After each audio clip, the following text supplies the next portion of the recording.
Hey everybody, Movie Review Next Door here, and I'm back with another review. This time I saw Roleplay. This is excuse me, this is an action comedy film directed by Thomas Vincent from 2023 or 24, or some places say 23, some places say 24, and it stars Kaylee Cuoco, David Oyelowo, Connie Nielsen, Rudy Darmalinga, and Connie Nielsen. Or excuse me, and Bill Nighy. In this film, Emma has a wonderful husband and two kids in the suburbs of New Jersey. She also has a secret life as an assassin for hire, a secret that her husband David discovers when the couple decide to spice up their marriage with a little role play. So, what did I think of role? Oh God, I was so disappointed by this.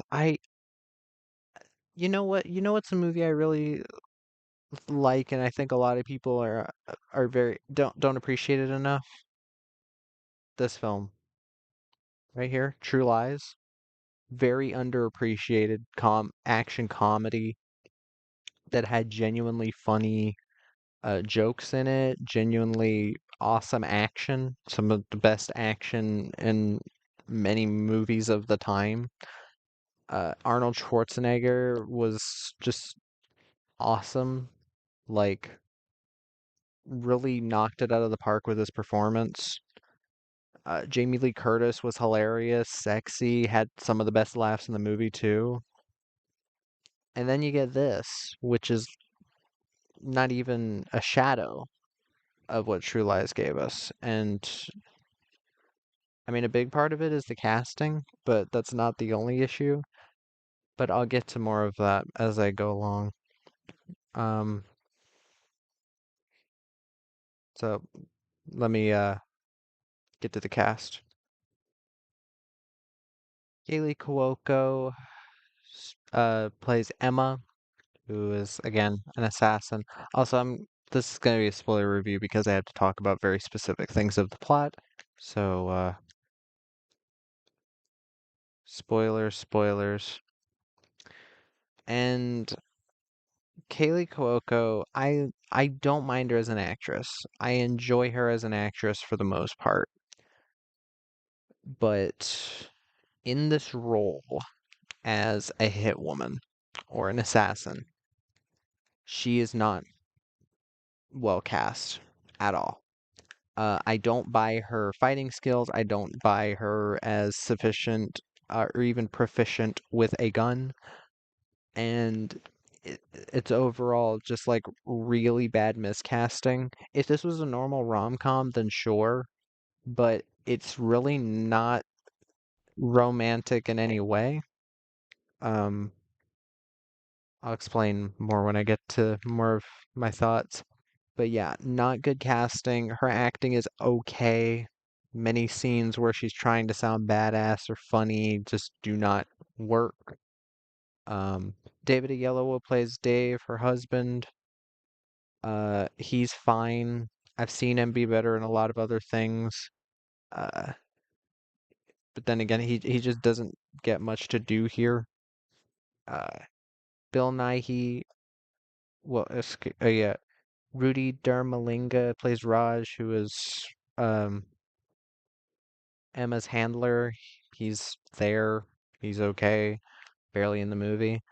Connie Nielsen plays Gwen Carver, who is Emma's mother, who got her into this whole business. Um, I like Connie Nielsen, and I think she's trying. She gives the best performance in the film. I just wish there was a bit more to flesh out her character or something like that, but yeah. Uh, and Bill Nighy plays Bob, who is the man that Emma ends up killing in his room because he's an assassin sent to kill her. Uh, I like Bill Nighy, but he very clearly is just here for the paycheck. He's just kind of just doing whatever. Um, this film, I said that it doesn't.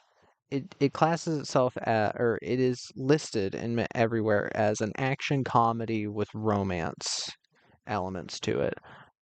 The only bits of romance I can see in this are near the beginning when they're doing the role playing thing, which they don't even do much of because of Bob interrupting them and drinking with her. So I can't even call this a romance. Action. This film has. I I can barely call them action scenes. The scene with Bob is mostly like it's more of a thrill, it's more of a suspense scene because it's her like admitting, yeah, I poisoned your drink at the bar, you looked away from it, and then he like gets up and then he can't see, so he's like pointing his gun to where hears her running to, but it's barely an action scene. She just like pushes him into a table. There's a bit later where some some guy and a woman that have been hired to take her out uh like run after her. She like disarms the one guy, kicks him into some crates of bottles, which was kind of boring. Then the one girl, she like suffocates with a bag. There's a tiny car chase, barely anything happens in it. And at the end, it's mostly her shooting a couple of guys, mostly off screen. And it's the action in this film is like really, it's very clear that this director is not an action director. He's also not a director that's just done a lot of stuff. Apparently, oh wait, never mind. He actually co-directed Bodyguard, which, from what I've heard, is a very well done like miniseries. So color me shocked. This guy's actually worked on stuff that's like well regarded. Um, the the comedy, the comedy is mostly just people being annoying or people asking the same thing over and over, so it's just not really well done comedy. What are you left with here? You're left with a story that's like kind of interesting because again, True Lies did it better. And I know it's weird to compare, I guess, to some people to compare a straight to streaming movie to a James Cameron movie that cost what, over $100 million. This movie still could have at least delivered on the action, but it just doesn't. It could have delivered on the romance. It doesn't because these characters are just kind of bland. There's not much to Kaylee Cuoco's character at all. It's just that, oh, she's an assassin, but she wants to stop. Um, again, the comedy, nothing. And throughout the movie, I was just like, really? This is what this is? I'm supposed to buy Kaylee Cuoco as an assassin. Like they didn't even go to the lengths to make her voice a bit deeper maybe, or I don't know. The bare minimum of not having her caked in makeup to try to like make her look younger, I think. Um which she still looks great. It's not like she's old. She's in her mid 30s. She's not old. But it's just weird to cast her in this type of role. And it just overall just doesn't work for me. It comes off as it kind of reminds me of Tanya Roberts in A View to a Kill, the James Bond film where she played a geologist, or Christmas Jones, Denise Richards playing a nuclear physicist. Like it's one of those casting decisions where it's just so baffling, and it's like you cast her because she's hot. You cast Kaylee Cuoco because she's hot, and there's literally a scene where they're like, yeah, he bought her like a nurse outfit that he wants her to role play in, and I'm like, are we actually gonna see this? Is that the reason you got Kaylee Cuoco? Because you want to see her in in the nurse dress? I'm not mad at the director for that because wouldn't mind seeing her in the sexy nurse outfit either. But you don't even get that, and what you're left with this movie is just a very slow, boring, meandering thriller that doesn't seem to know what it wants because you have certain characters like David Oyelowo's character who in a normal like action romance comedy type film, like the ones that came out around the time of Mr. and Mrs. Smith, and then you later got Night and Day with Cameron Diaz and Tom Cruise, which I quite enjoy that film. I think it's a very fun, very self-aware movie with how it makes Cameron Diaz's character just so hopeless, but it's kind of a parody of that. And it's also a parody of Tom Cruise's rapidly growing ego at the time as well, as he plays like the perfect super spy. And he actually did give a good performance in that. And you have even have Killers with Katherine Heigl and Ashton Kutcher. I know that's a hated movie, and I know Ashton Kutcher and Katherine Heigl are super hated in the industry, but I still enjoy that film. Hell, I'd probably even enjoy This Is War or This Means War with Reese Witherspoon, but I haven't seen that one yet. I'm thinking of going through a bunch of those types of films at some point. But like I enjoy this genre of mixing like an action film with a romance or an action film with a comedy romance type thing. I'm okay with that. It's a really nice way of combining like, hey, we get the male audience for the action and the female audience for the cheesy romance, and there you go. And this one doesn't really do either. The romance is very like it's barely there. And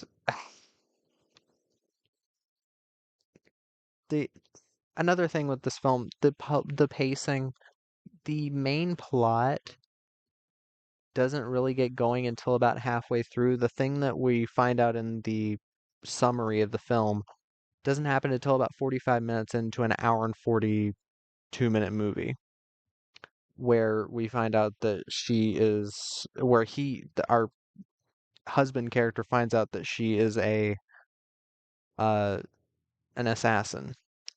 We don't find this out until like halfway through the film, which in most of these other movies like Mr. and Mrs. Smith, Night and Day, all that, it happens a lot quicker and it kind of puts you in not a media res, but like it it kind of gets the blood pumping because you're like wanting to figure out what's happening. And I feel like if you start out with that kind of confusion or like maybe by 10 minutes in like it happens or 15 minutes, 45 minutes, it just takes forever to get there and almost nothing has happened up until that point other than Bob being killed by Kaylee Cuoco's character.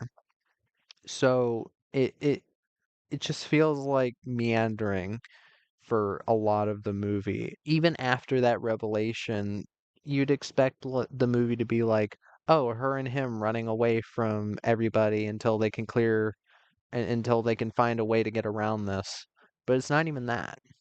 It's mostly just her leaving him to his own devices until they're like captured and brought to Connie Nielsen's character's hideout, and then you get action, which it's barely action. The last fight with her with between Connie Nielsen and Kaylee Cuoco is pretty bland, and again, not much happens during it. Uh, and it's like, oh, Connie Nielsen's shooting at her, and it's like, okay, whatever. The action in here that's even here is it doesn't pack much of a punch. It feels very stale and boring. It's not shot very interestingly. The hand-to-hand fights are horribly shot, employing again the tactics of mid to late 2000s action films where they're like, "Oh, we don't need to have good choreography as long as we cut around it and shake the camera." At least it's not ridiculously quick cutting. It still does shake. Still do shake the camera, and it's really obvious that this director does not do action that well. Even though he did Bodyguard, he's not doing the action well here. Um, I, but I do want to say at least a couple of things that I didn't mind about the film. The the musical score is pretty decent.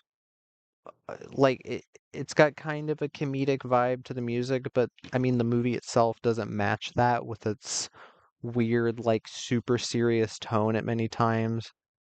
Even the spots that are supposed to be comedy don't feel like comedy. They don't come off as comedy. They register more as like sporadic. Um, the Again, Connie Nielsen is not doing a bad job. I always like Connie Nielsen, even in films where she doesn't have much to do. And I guess this film is shot well for the most part. It is kind of bland, but it's not like horribly shot. But still, it's just one of those films that I wish could have been done a lot better. Maybe get a director who's done action, like who's done a lot of action stuff to do it. I'd love to see Isaac Florentine do a film like this, or Jesse B. Johnson. But that was my review of We'll Play. If you've seen the film, let me know what your thoughts are in the comments down below. If you have any recommendations, put them down there as well. And movie reviewer next door out.